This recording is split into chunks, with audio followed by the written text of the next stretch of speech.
Les amis, je ne sais pas, après avoir entendu ça, bon, pour la plupart, ce n'est pas la première fois, parce que depuis hier, tous les grands spécialistes, hein, la plupart, je suis d'ailleurs en retard, parce que j'ai eu l'information depuis hier, j'ai travaillé hier toute la journée, j'étais tellement fatigué, je n'ai pas pu m'asseoir pour faire une vidéo. Bon, je vais vous dire ceci. Il y a eu beaucoup de commentaires. Donc, je veux passer de certains commentaires. Hein, parce que tout ce qui a été dit est juste. Et c'est juste scandaleux pour nous, hein, tout Africains. Nous sommes tristes. Nous sommes tristes de voir que les États-Unis, un grand pays comme celui-là, puissent se comporter de cette manière-là. Vous avez vu, ils envoient une mission, ils ne respectent pas la diplomatie et ils nous parlent de démocratie, ils parlent de civilisation. Non, ce n'est pas la civilisation, ce n'est pas la démocratie, ce ne sont pas les États-Unis là, il n'y a pas de démocratie. Mais l'exemple est là. Vous avez un sous-secrétaire d'État américain qui se déplace. Et sous-secrétaire d'État, ça veut dire sous-ministre des Affaires étrangères. Donc, un diplomate de haut niveau qui se déplace dans un pays étranger et qui pense que elle n'a pas le droit de coordonner ça avec les autorités de ce pays qui sont dans son propre pays. Mais ça dit que c'est... C'est triste à pleurer. C'est triste à pleurer. C'est triste. C'est triste, ce n'est pas parce qu'on a peur, non. Nous vivons dans leur pays, on connaît, hein, on n'a pas peur, non. Mais c'est triste de voir qu'un grand pays que nous respectons, qui a un nom, se comporte comme ça, comme un pays de voyous, de minables. Vous voyez, ça dit que c'est des voyous. Mais il n'y a pas d'autre terme, des voyous. Rien que sur la forme. Tu ne peux pas quitter ton pays, te déplacer, comme ça, sans informer le pays. Parce que ça, ce n'est pas une information, une lettre unilatérale. Ils prennent une décision et puis ils viennent, ils vous disent seulement, nous on arrive tel jour, et puis bon, on veut voir X, on veut voir Y. C'est eux qui déterminent. Ils ne coordonnent pas avec eux. Non, ils pensent que nous sommes à leur disposition. Nous sommes leurs choses. C'est-à-dire qu'ils nous prennent pour leurs esclaves toujours. C'est horrible. Je dis bien horrible. Horrible. Je ne parle même pas de la décision du gouvernement. Je parle de eux. C'est-à-dire que quand tu vois des gens comme ça, tu te dis, ils ont des cerveaux, tu te poses la question. Déjà, ils ont un secrétaire d'État aux affaires africaines. Donc, ministre des Affaires étrangères pour l'Afrique. Les autres pays, là, il n'y a pas d'affaires, ministre des Affaires étrangères. Parce que si vous faites ministre des Affaires étrangères pour l'Afrique, il devrait avoir aussi ministre des Affaires étrangères pour la Chine, pour la Russie, pour la France, pour l'Allemagne, pour ceci, pour cela. Ou bien pour l'Europe. Encore, au moins, pour l'Europe. Aux États-Unis, là, il y a un ministre des Affaires étrangères, secrétaire d'État américain, Anthony Blinken, qui s'occupe de toute la politique des États-Unis avec l'extérieur. En Afrique, on a pris un ministre qui va s'occuper que de l'Afrique. Et qui est sous la tutelle de Anthony Blinken. Oui, cette dame-là, que vous avez vue là, Molifi là, elle est sous la tutelle de Anthony Blinken. Ça veut dire que l'Afrique n'est pas considérée au même titre d'égalité que tous les autres pays du monde. Et l'Afrique, là, les 54 États sont considérés comme si c'était un seul petit minable pays. Les amis, et voilà le comportement des Américains. C'est l'Afrique, là, c'est un seul petit minable pays qu'on gouverne. Un seul, un petit minable. L'Afrique, ce n'est pas un continent. Non, c'est un pays, un petit pays.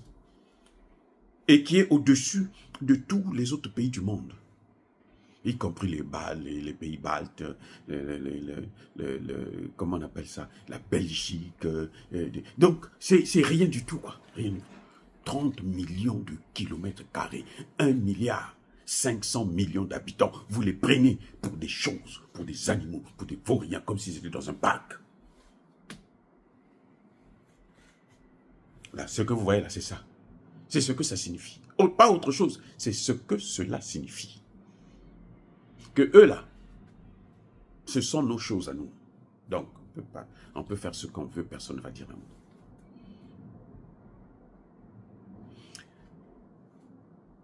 Vous vous rappelez de ce que je vous disais dans une de mes vidéos.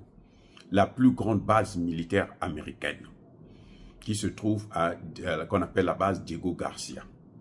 Ça se trouve dans l'île de Chagos. L'île de Chagos. Africains, surtout les dirigeants africains, écoutez bien ce que je suis en train de dire là.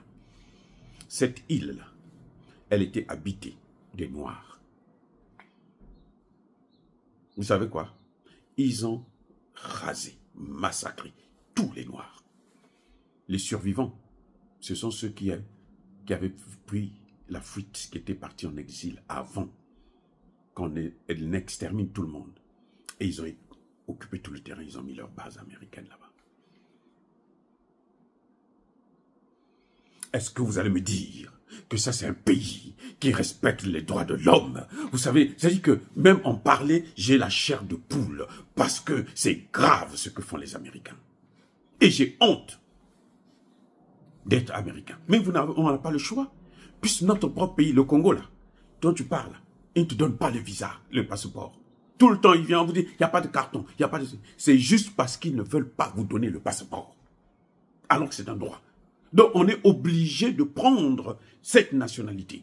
Sinon, tu peux vivre aux États-Unis avec la green card. Et puis bon, tu mets ta vie, mais tu voyages avec le passeport de ton pays. Ils ne veulent pas. Même quand tu sors de l'argent, si tu ne connais pas quelqu'un avec lequel tu es bien, qui va te soutenir, tu n'auras jamais le passeport congolais. C'est honteux d'être américain, de voir ce qui est en train de se passer. Comment l'Amérique se comporte? Il y a une chose que je voudrais vous dire, que vous n'avez pas entendu auprès de tous les analystes là. Vous savez quoi? Ici, aux États-Unis, personne n'en parle. Ici, aux États-Unis, personne n'en parle. Surtout pas sur des grandes chaînes comme CNN et autres. Ils vont en parler après 40 ans. Quand tous les acteurs de cette situation sont déjà morts. Et ils ont des archives. Après, ils vont sortir. Quelqu'un il va aller dire, oh, moi, voilà ce qui s'était passé à l'époque. Mais pourquoi ils sortent ça à l'époque, après? C'est pour que leurs petits-enfants puissent faire la même chose. Regardez comment on va faire. Bon, maintenant, vous allez changer un peu pour que vous puissiez continuer avec la même. C'est comme ça qu'ils perpétuent plutôt l'esclavage jusqu'aujourd'hui. Ça, c'est l'esclavage, hein? Ne croyez pas que c'est autre chose, là. C'est même pas la colonisation. Ce que vous voyez, c'est même pas la colonisation. C'est plus que la colonisation, c'est l'esclavage. Déjà, la colonisation, c'est grave. Mais là, c'est l'esclavage. C'est ça qu'on appelle esclavage moderne. Je reprends. C'est ce qu'on appelle esclavage moderne. Les amis, ici aux États-Unis, on va dire que si, quand ils vont se quitter, là, ils vont dire que les Américains se sont retirés du Niger parce que ce sont des sauvages. On va encore nous insulter en plus, hein. Ce sont des sauvages. Parce que ce gouvernement, c'est un gouvernement de criminels, de bandits. Ils ont fait un coup d'État, donc nous, on a retiré nos troupes. Je veux vous dire une chose. Avant que cette mission n'arrive, au niveau du Sénat américain, il y avait déjà un débat à la une. Il y a un... Vous voyez la loi qu'ils avaient prise là, HR, je sais pas quoi là, pour punir tous ceux qui ont des relations avec la Russie. Au débat là, actuellement, au moment où nous parlons, avant cette mission là, il y avait déjà un débat qui courait. Le Sahel, là, le comportement que vous êtes en train de faire là, c'est un comportement qui va pousser ces pays vers la Russie et vers la Chine. Et même vers l'Iran. attendez, écoutez. Ici, là, aux États-Unis, il y a déjà eu le débat qui était déjà lancé, que au Sahel, au Mali, Burkina, Niger, le comportement que nous sommes en train d'avoir avec ces gens-là, ça va les pousser vers la Chine, la Russie, l'Iran et les autres pays du monde. On a posé le débat sur la table. Il faut changer de politique. Il faut changer d'approche. Parce que ça va affecter les autres pays africains. Depuis que le ministre des Affaires étrangères du Nigeria s'est rendu à Moscou, là, et a dit, moi, je ne cède pas à l'influence. Depuis là, le débat a été déclenché. Ce que vous voyez là, c'est l'aile dure. Ceux qui disent, non, nous, on ne change pas de débat, de politique, parce que nous, là, nous, on est, ça, ce sont des esclaves. On ne peut pas se mettre au même pied d'égalité que... C'est pour ça que vous avez vu cette dame-là apporter ses fesses là-bas pour aller faire du chantage, pour aller menacer un gouvernement. Ici, aux États-Unis, le chauffeur de bus, demandez à n'importe qui, surtout les gens qui ont déjà été à New York, c'est bien écrit. Si vous insultez, vous agressez, vous menacez le chauffeur de bus. Écoutez bien, le chauffeur, si vous le menacez, vous êtes passible de 7 ans de prison. Ils appellent ça insult. Donc, vous menacez. Alors, surtout si vous le touchez, là, c'est encore plus grave. Ce qu'ils ont fait, là, ici aux États-Unis, là, c'est interdit de le faire pour un chauffeur de bus de l'État. Tu peux faire passer 7 ans de ta vie en prison. Ce qu'ils sont allés faire à Tchani, là. Dieu merci que Tchani n'a même pas voulu les recevoir. Très bien. Ça, c'est un homme. Voilà comment il se comporte. Et quand elle se déplace là, elle ne part pas avec son argent, elle part avec notre argent. Moi, votre frère là qui vous parle là, et je paye. Surtout avec la guerre en Ukraine et tout, les taxes sont augmentées. Dans mon salaire, on retire près de 40%. Ça a augmenté, avant c'était 30 et quelques et tout.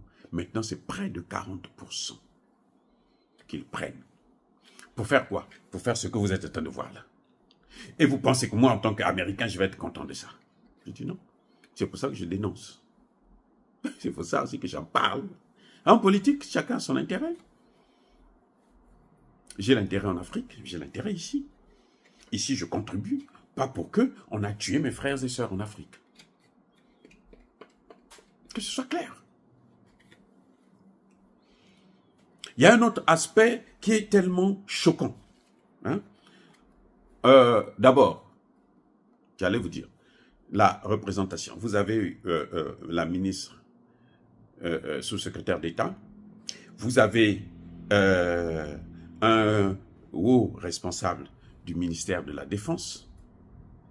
Vous avez, cette fois-ci, un noir qui est, comment on appelle, Michael Elliott, l'anglais, le patron de Africom. Donc les États-Unis, ils ont une commande, African Command. Ils ont une commande. Ils ont un bataillon de plus de 10 000 hommes qui doit s'occuper de l'Afrique. C'est l'armée américaine pour l'Afrique. Mais vous savez, c'est horrible. L'armée américaine pour l'Afrique. Vous avez entendu déjà l'armée américaine pour la France, pour l'Allemagne. Encore, ils sont dans l'OTAN. Donc c'est normal qu'ils puissent avoir des accords. Et puis, mais pour l'Afrique, là, quel est le pays africain que vous connaissez qui a signé ces accords? Allez. Il y a des gens, j'ai entendu des gens critiquer Bazoum. Pour dire que non, Bazoum avait signé... Non, Bazoum n'a pas signé d'accord. Bazoum a été seulement idiot, bête et peureux. Surtout qu'il ne pouvait pas faire autrement, on lui a donné le pouvoir. Donc il est obligé de faire ce qu'on lui demande de faire. Ils n'ont pas signé des accords avec Bazoum. C'est de façon unilatéral. Le communiqué est clair. Ils sont venus s'installer. Et ce que dit le gouvernement, c'est vrai. Pourquoi? Question. Vous voyez au Centrafrique, l'armée américaine en Centrafrique, là, les Black, quoi là. Hein? Vous voyez? Vous savez qu'ils sont là sans la vie de Touadéra. Oui, c'est comme ça qu'ils font. J'espère qu'au Niger, ils vont partir. J'espère.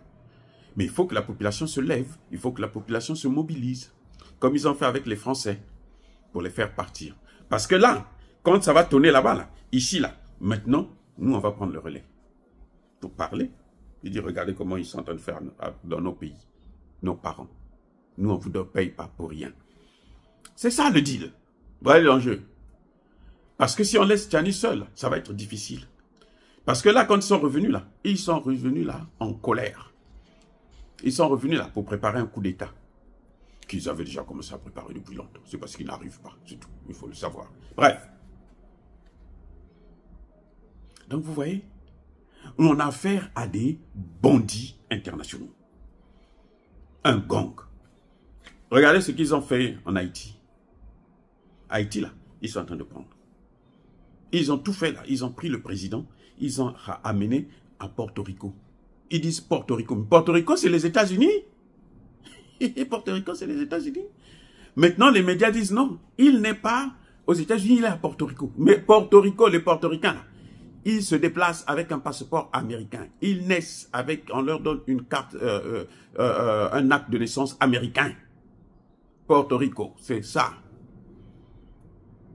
Ce n'est pas un État.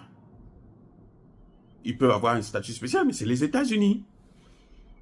Donc, ce sont eux qui l'ont pris du Kenya, ils l'ont amené à Porto Rico. Pour bien le contrôler. Maintenant, on lui dit, bon, si tu pars là-bas, on demande à ces gens-là de te tuer. Donc, reste ici. Allez, signe les papiers que je démissionne. Ah, il a signé, il a démissionné. Quand le Premier ministre démissionne, là, Anthony Blinken est en Jamaïque, en train de haranguer les foules, les voyous d'Amérique, et les Noirs surtout, en train de les haranguer. Bon, écoutez, on va mettre un collège présidentiel, mais c'est après qu'on dit, bon, on ne peut pas mettre un collège puisqu'il y a un Premier ministre. Premier ministre, démissionne. Vous voyez le jeu? On le fait venir aux États-Unis. C'est pour ça que je dis, hein, les Tshisekedi là qui sont en train de jouer là, qui ne veulent pas aller prendre le soutien là où il faut le faire. Voilà ce qui vous attend. Ce que vous voyez avec Ariel Henry là, c'est ça qui va arriver. Et ça a commencé, ce n'est pas aujourd'hui. Donc voilà les gars, nous avons affaire à des bandits. Maintenant, il y a encore un autre élément qui m'a choqué, hein, le plus choqué d'ailleurs. C'est qu'ils sont sur le sol nigérien. C'est le Niger qui paye. Oh, c'est-à-dire que même quand on est un gang, parfois il a pitié de toi. Ou il te tue seulement et puis ça s'arrête là. Mais parfois il va se dire non, bon. Je vais vous raconter une scène. Ça s'est passé dans mon pays, au Congo-Brazzaville. Il y avait un homme qui a été condamné à mort dans l'affaire du coup d'État, hein, l'assassinat de Marien Gouavi. Condamné à mort, il faut l'exécuter.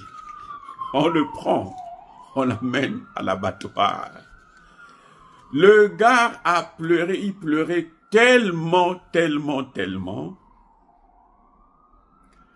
qu'à un moment donné, les militaires qui étaient venus pour le tuer, là, ils ont eu pitié de lui. Ils disent, ah, bon, papa, écoute. Il dit, moi, je ne connais rien, je n'ai rien fait, pardon, ne me tuez pas, laissez-moi vivre. J'ai la femme, j'ai des enfants. Les militaires se sont entendus, on te dit, on ne peut pas tuer quelqu'un qui est en train de pleurer comme ça. Même si on est des tueurs, là, c'est notre boulot. Mais là, c'est trop. Ils vont faire quoi? Ils vont dire, regarde, écoute, tu parles. Sinon, on entend parler de toi. Que tu existes encore là. On va te tuer cette fois-ci, réellement. Donc, disparais. Et ils sont venus faire croire à ceux qui les avaient envoyés que non, il était mort. Mais en fait, il n'était pas mort. Il était parti. Parce qu'ils ont eu pitié d'eux. Vous voyez la morale africaine. Parce qu'ils ont eu pitié. Des tueurs, hein. Des vrais tueurs. Mais qui disent non, c'est trop. Là, Dieu a saisi leur cœur et dit non, laissez, au moins celui-là, laissez-le. Mais les Américains n'ont pas pitié. Tshisekedi, tous ceux qui coopèrent avec eux là, qui comptent sur eux là, ils sont sans pitié. Ils font payer la facture de leur séjour par les Nigériens. Alors que ce n'est pas les Nigériens qui les ont invités. Alors qu'ils n'ont jamais été, ils n'ont jamais coopéré avec les Nigériens. Mais comment peut-on être aussi cruel? Comment peut-on être aussi cruel? Ça, c'est d'une cruauté d'un niveau, mais alors, incroyable. C'est que ce communiqué-là, il y a trop de choses à dire. On peut en parler même pendant 1 heure, là, ça ne suffira pas. 2 heures, 3 heures, ça ne suffira pas. Parce que c'est trop grave. Ils sont là illégalement, mais ils vous font payer quand même la facture de kérosène, l'uranium et tout. Et puis c'est des menteurs. Jusqu'aujourd'hui, ils n'ont pas encore fini de mentir. Vous avez vu comment ils ont menti sur l'Irak? Mais le communiqué le dit. Ce qu'ils ont fait sur l'Irak. Le communiqué parle de la 2e guerre en Irak. Moi, je vais vous parler maintenant de la 1re guerre en Irak. Le gouvernement là, du Niger, là, ils sont gentils, ils ont pris seulement la fin. Ce qui est plus proche de notre histoire que tout le monde connaît. La 2e guerre en Irak. Mais parlons de la 1re guerre. La 1re guerre en Irak, là, vous savez quoi? C'était pareil, un mensonge. On est allé prendre la fille de l'ambassadeur de l'Irak aux États-Unis. Sa fille, hein. On l'amène à la télévision. On l'a déjà préparé, bien sûr. La petite fille vient à 12 ans. On l'a montré comment il faut mentir. Comme vous voyez à Hollywood, là, elle a fait exactement Hollywood. Elle vient se mettre à pleurer. Oh, j'ai vu Saddam Hussein prendre les bébés, les couper, les gosses. Saddam Hussein lui-même en personne, il était une petite fille de 12 ans qu'on a préparée. La fille avait reçu, je pense, 30 millions de dollars pour cette opération macabre. Et après, ils ont pris ça. Les Américains sont indignés, ils disent, mais comment un président peut tuer ses enfants comme ça là? Non, c'est pas normal. Il faut aller l'enlever. C'est comme ça que les États-Unis vont soutenir la 1re guerre en Irak. Vous avez compris? Toutes les guerres que vous voyez que les Américains mènent, c'est basé sur le mensonge. Je dis bien, toutes les guerres des Américains sont basées sur le mensonge. Voilà. La 1re, la 2e guerre en Irak, c'est pareil. La Libye, le communiqué ne peut pas rentrer dans les détails. Nous, on rentre maintenant dans les détails. La Libye, là, de Kadhafi, la Libye, pour qu'ils puissent faire la guerre, ils ont fait croire, ici aux États-Unis, que Kadhafi était en train de massacrer la population. Et vous savez, c'est passé sur quelle chaîne? Al Jazeera. La grande chaîne arabe qui nous donnait des informations qui étaient crédibles. C'est ça qu'on a utilisé, moyennant de l'argent bien sûr. On a utilisé, sortez-nous un truc comme ça. Ils ont sorti, on a pris ça ici, on a fait la publicité et tout le monde était d'accord, allez-y le tuer.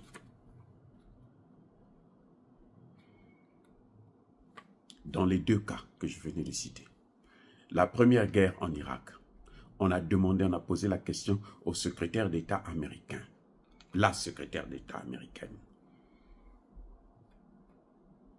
j'ai oublié son nom. Elle était d'origine yougoslave. On lui pose la question, est-ce que ça valait la peine d'aller tuer 500 000 enfants? Elle dit oui. Elle dit oui. Il fallait qu'on les tue. Ils ont pris le contrôle du pétrole. En Irak, plutôt en Libye, les emails de Hillary Clinton elle-même, Hillary Clinton se vante.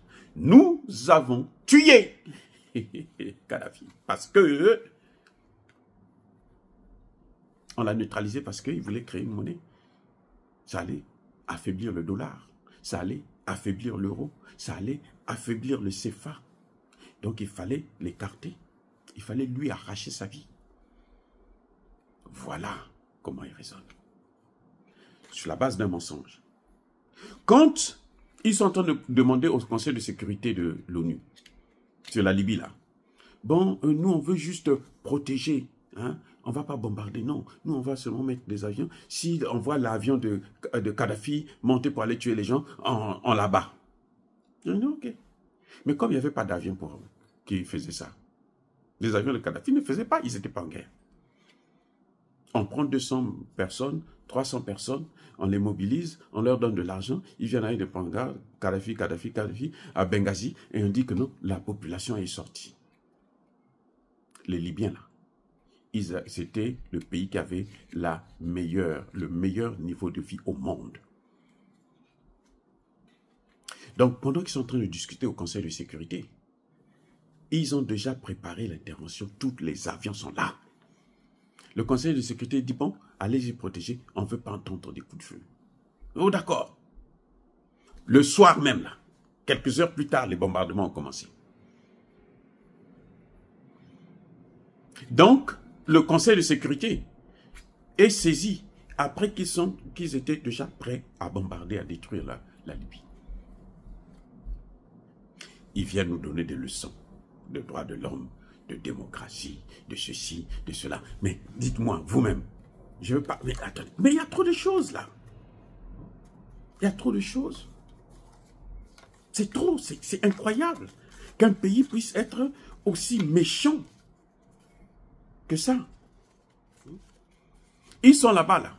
Soit ils ont pour lutter contre le terrorisme. Ils n'ont jamais tué un terroriste. Les activités qu'ils mènent là, personne ne sait ce qu'ils font. Ils se lèvent, ils vont se balader, ils vont prendre des photos, ils vont là où il y a des mines là et tout machin, et puis ils se préparent pour venir envahir le pays et prendre ces mines là. C'est tout ce qu'ils font. Ils ont pour punir l'Iran, mettre l'Iran sous sanction, là. Embargo. Le communiqué l'a dit. Je veux répéter, non? Ils ont menti, encore.